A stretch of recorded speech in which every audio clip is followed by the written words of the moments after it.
Moana, a movie that has been recognized as one of the most streamed movies globally, has been entertaining Disney fans for years since its release. But with as many times that you probably watched this movie, you might have missed some Disney Easter eggs. But don't worry, the hero is here to save the day.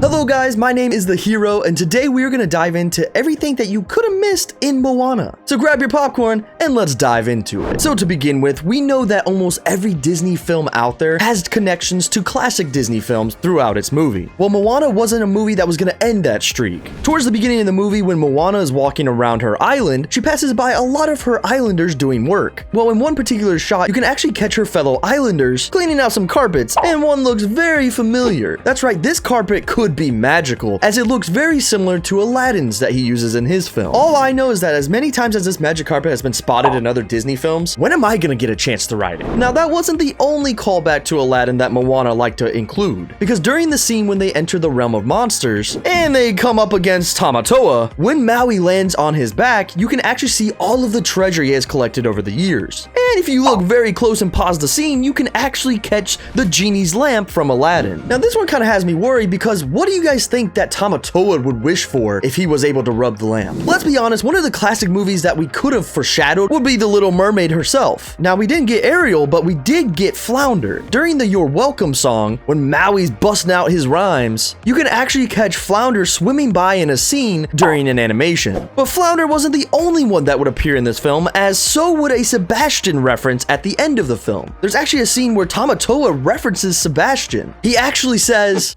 "Can we be real? If my name was Sebastian and I had a cool Jamaican accent, you'd totally help me. You would, you know you would." Maybe crustaceans actually know each other a little too well than we thought. Okay, now we need a spin-off about Tamatoa and Sebastian, right? Now, in Disney's history, we've had many connections between different Disney princesses, some being theorized as being related to each other, or just traveling to each other's weddings. It seems like all the kingdoms are connected. Well, it didn't stop with Moana, as there's a few connections to a few Disney princesses, or at least something that referenced them. During the Tamatoa scene, we can actually see that Maui is changing into a bunch of different animals, and one that he ends up changing into is actually Sven from Frozen. But the weirdest thing about this scene is that Maui wouldn't know exactly what a reindeer was. Considering he's only been around the island people in the ocean, how would he actually know what a reindeer looked like? Unless there's more to this demigod than we actually know. Okay, I know I'm talking about a lot of spin-off movies, but it would be pretty cool to have a spin-off movie about Maui, let's just be honest. But Sven wasn't the only Frozen reference that was sneaked into this film, as Olaf makes an appearance in this film as well. During the scene when Moana and Hei are on the boat in the middle of the sea, there's actually a secret compartment in the boat, and you can spot all kinds of ingredients that make up Olaf. Now, obviously, one of the craziest things here is that Olaf is melted, or maybe during the wreck, the ocean put all the ingredients from her boat to Arendelle. Okay, now I'm thinking too much into this. But talking about the ocean, this one will definitely get you wet. No, but seriously, we actually see in the beginning of the movie that Moana helps a little turtle. And this sea turtle looks awfully similar to Squirt from Finding Nemo. But not only that, as she's helping Squirt into the ocean, you see another sea turtle meet up with the baby turtle. And this one looks an awfully like Crush. Now, this could be a huge coincidence, but could it actually be the same two turtles, but in a different time? Now, again, I like to think that everything's connected, so I'm gonna go ahead and roll with this one. Now, remember when I said that there could be other Disney princesses showing up in here? Well, Frozen wasn't the only film, but Tangled also appeared in Moana. Because towards the end of the movie, when she restores the heart to Te Fiti, we actually see the island coming back to life and plants blooming again. Well, in an instant, and you might have missed it, you can actually spot the Tangled Flower that gives the power to Rapunzel. It is growing right there on the island. Now, there is a theory about Moana becoming a demigod, which we'll save for another time, though this has you wondering if the power from the demigods are put into this flower that grew on the island of Moana,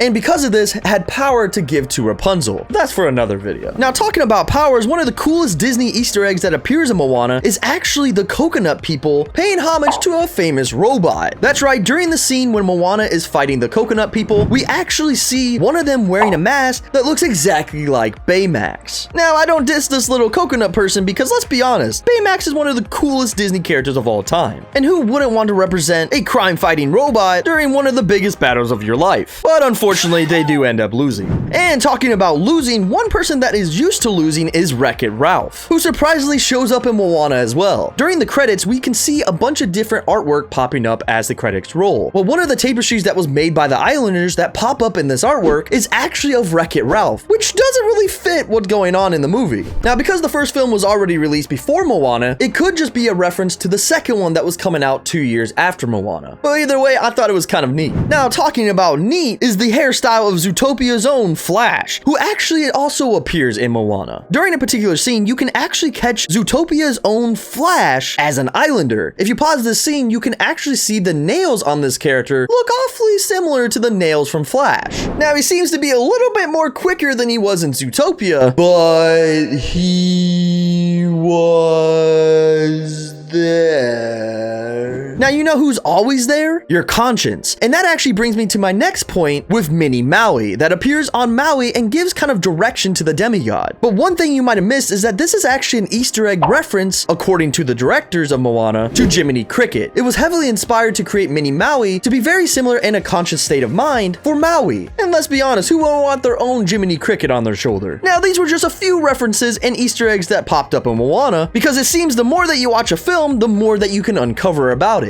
But did we get everything? And if there was something that we missed, leave a comment and let us know. Thank you guys so much for watching the video. If you enjoyed it, make sure you guys leave a like and subscribe and hit the bell icon. Check out this video right here because YouTube recommends it, and check out this playlist because why not? If you love things that you missed, you'll probably love it. Until the next video, as I always say, stay nerdy, stay geeky, and I will see you guys at the movies. Bye-bye.